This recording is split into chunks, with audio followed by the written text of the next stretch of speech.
Hello students, welcome back. Now today we are going to study the topic mechanism of breathing, and this is the last in this chapter. So if you like my videos, please subscribe, share with your friends, and I'm planning to make videos of control and coordination in recent future. Now let's start today's topic, that is mechanism of breathing. Now breathing means the stage of respiration during which fresh air is inhaled into the lungs through nose or mouth, and this happens due to muscle contraction. Inhalation is due to muscle contraction. Air is taken either from nose or mouth. During common cold, you can have stoppage of nose. So you keep your mouth open and you take in air. So this is okay now, nose and mouth. And when you expire or exhale the carbon dioxide or the foul air, that happens due to muscle relaxation. Okay. So this becomes the definition for breathing: the stage of respiration during which fresh air is inhaled into the lungs through nose or mouth due to muscle contraction, and then foul air is exhaled or expelled due to muscle relaxation. Now next heading is mechanism of breathing. Now lungs, they cannot expand or contract. Contract means to become small. Lungs cannot expand to become big, and contract means to become small. Lungs cannot expand or contract on its own, and this is brought about by external intercostal muscles. This word is important. External intercostal muscles and diaphragm. Over here G is silent. Diaphragm. So lungs are held by two things, that is external intercostal muscles and diaphragm. And actually you have to remember external intercostal muscles because there are three kinds of intercostal muscles, that is internal intercostal muscles and innermost intercostal muscles. So this word external is important. So the expansion or contraction of lungs, that is helped by external intercostal muscles and diaphragm. And movement of air, that is entry and exit, that happens due to the pressure gradient between the lungs and the atmosphere.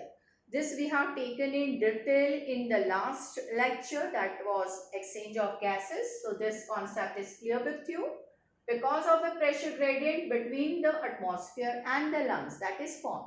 Atmospheric outside pressure, it is 159, and in the lungs it is 104. So air moves from region of high concentration to region of lower concentration. So this is the underlying principle for mechanism of breathing.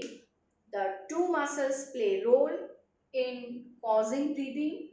First is external intercostal muscle and second is the diaphragm.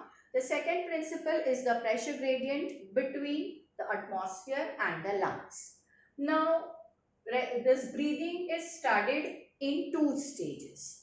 Before I forget, let me tell you, breathing is a physical process. You take in air and you give out air. No biochemical process, right? It is physical process, whereas respiration is biochemical process. Okay. Now the first stage, that is inspiration. This can also be called as inhalation. Inhalation or inspiration. Inhalation or inspiration means it is inflow or inhalation of fresh air from outside into the lungs. This is inhalation or inspiration. Now what happens when you do this? The diaphragm contracts. Now you should know what is diaphragm. Diaphragm is a sheet of tissue, or you can say it is a muscle that separates the thoracic cavity from the abdominal cavity. You know thoracic cavity, the one that is bounded by ribs. In front there is the sternum. At the back there is the vertebral column. So this rib cage, that is the thoracic cavity. And this thoracic cavity and the abdominal cavity, that is separated by a structure called diaphragm. Now coming back to our topic, when there is inflow of fresh air, right? What is going to happen when you take in air? Now diaphragm comes into its role. What does it do? It contracts. It contracts. Here I have already told you inhalation is due to muscle contraction. So here diaphragm is contracting. And what is going to happen? It lowers down and becomes flat. Now the next muscle is external intercostal muscle. They are also going to undergo contraction. Because of these, the ribs and the sternum are pulled outward and upward. Now let me tell you intercostal muscle. Ribs means costa. If I write it over here, let me write it and explain you.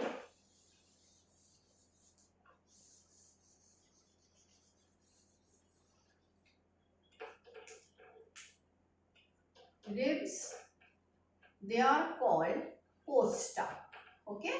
Now intercostal means between the ribs. So I am drawing a structure like this. This is your sternum. These are the ribs like this. Okay. So between the two ribs, there are muscles. There are muscles over here. And those are called intercostal muscles. Inter means between. Costa comes from ribs. So between the ribs, the muscles which are between the ribs are called intercostal muscles. Now depending on the location, if they are very external, that is external intercostal muscle. Internal, below them there are the internal intercostal muscles, and still inside there is the innermost intercostal part. So this is how it is. Now here the intercostal muscles, now they are attached, now they are between the ribs, and this is the sternum, this part. Now when these are contracted, what is going to happen? The ribs and the sternum, they are pulled outward and upward. Now let us imagine, if I am breathing like this, now what is going to happen? Upwards. You are filling in air. When you fill air in any structure, that structure is going to expand. So how will be the expansion? Upward direction, downward direction, forward direction and backward direction. This is going to happen. So same thing happens over here. What happens to diaphragm? See, this is the normal position of diaphragm. It is dome shaped. Normally in relaxing posture, this is the position of diaphragm. Now if there is filling in of air, this is going to become flat, right? And this is going to become flat. So filling of air, this is pushed and this is increasing in size. Now because of the contraction of intercostal muscle, this is going to go forward and backward and also upward. Means I am drawing arrows like this. The volume inside is increased in all direction. Means thoracic cavity is enlarged. Okay. Now again let's do it. The diaphragm contracts. You know why there should be contraction in inhalation. It is always muscle contraction. And which muscles are involved? Diaphragm and external intercostal muscle. Now diaphragm is undergoing contraction. Now what is going to happen? It is going to lower down and become flat. Now air is filled in. Now second muscle, that is external intercostal muscles. They are also undergoing contraction. So what happens? The ribs and the sternum, they are pulled outward, upward, right? So in all directions, there is increase in space. Now result. Now this causes enlargement of thoracic cavity. That means the thoracic cavity increases in volume. Now when thoracic cavity is increasing in volume, the lungs can also expand. So the next is expansion of lungs. In biology you called lungs, lungs are called pulmonal. Okay. So wherever there is a word pulmonary, it refers to lungs. So I can say when there is enlargement of thoracic cavity, there is also enlargement of pulmonary cavity. So what is going to happen? Volume increased. Wherever there is increase in volume, this is the law of physics. Increase in volume is inversely proportional to pressure. So the pressure is going to lower down. More volume, less pressure. Now what is going to happen? Pressure outside is more. Inside it is less. So fresh air from outside enters inside. And you know the route of entry from nose, then into the nasal chambers, pharynx, larynx, trachea, bronchi, bronchioles, and in the alveoli. So here you know the route of entry also. So fresh air from outside enters through this route of entry finally into the alveoli. And what is going to happen at alveoli? We saw in the last lecture there would be exchange of gases. The capillaries the blood capillaries become loaded with oxygen and carbon dioxide is expelled in the alveoli. So that it goes in the reverse route, that is alveoli, bronchioles, bronchi, trachea, larynx, pharynx, nasal chambers and nostril. It comes out. So this is inspiration. Now this expiration, that will be totally reverse of inspiration. Now let's check it. It is outflow or exhalation of carbon dioxide out of the lungs. When we breathe out, we throw out, we expel out carbon dioxide. Now, what is going to happen in expiration? It is always relaxation. So, the two muscles involved, they are the diaphragm and external intercostal muscle, both are going to relax. When diaphragm relaxes, it comes to its normal position. This is the normal position, dome shape. And the ribs and sternum, they also come downwards and upward, right? So this is happening. Now this leads to decrease in thoracic cavity. This is going to cause contraction of the lungs or the pulmonary cavity. Now here volume is decreased. So वापस से again there would be inversely proportional.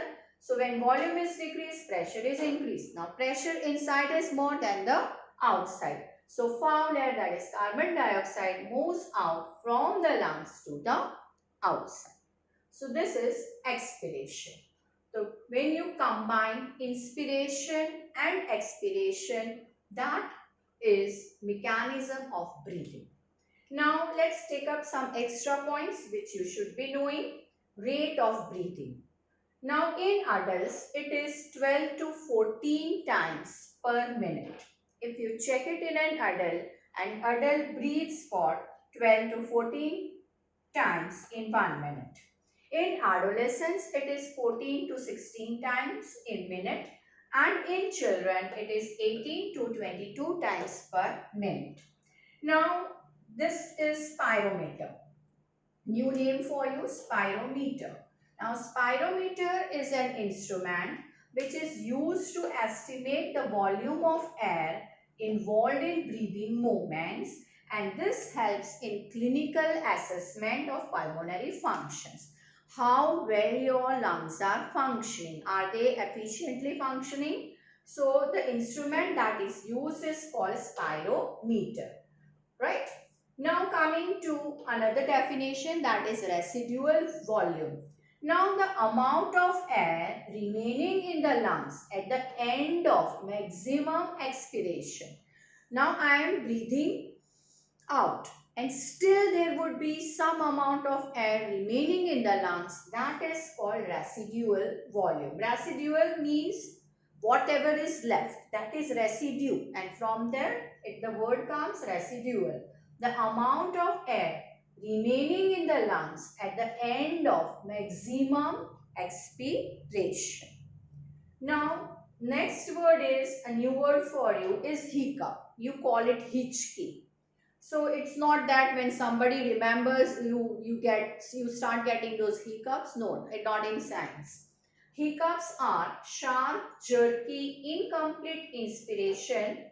Okay, hiccups, they are sharp, jerky, incomplete inspiration, and this happens due to spasmodic contraction of diaphragm, and then there is sudden closure of glottis. And why does this happen? Because they receive stimulus, and that is irritation of sensory nerve endings of digestive tract. So this is the scientific reason for hiccups to be caused. You get that. So that is hiccup. That is sharp, jerky, incomplete inspiration. And why does this happen? Because of spasmodic contraction of diaphragm. And and immediately it is followed by closure of glottis. Why does this happen? Stimulus is obtained by irritation of sensory nerve endings of digestive tract. Now another thing is snoring. Garrate lena. When you sleep, many people tend to make noises while they sleep. They may be very loud or they may be mild. Now snoring are inspiratory noise. It is inspiratory noise due to vibration of vocal cords. It is inspiratory noise caused due to vibration of vocal cords. And this happens in sleep when there is partial blockage of upper respiratory tract by the tongue. So this is called snoring. And here I would also want you to know breathing. Normally it is like it is the rate of breathing. This 12 to 14. This is controlled by a center in part of brain that is called medulla oblongata. I am writing down the name. You will be familiar with this name when we study the next chapter. So there is a respiratory center found in a structure called medulla oblongata, and this is responsible for controlling the rate of breathing. So if you can, please remember, medulla oblongata is responsible for controlling the rate of breathing. That's all in this topic. Please stay tuned.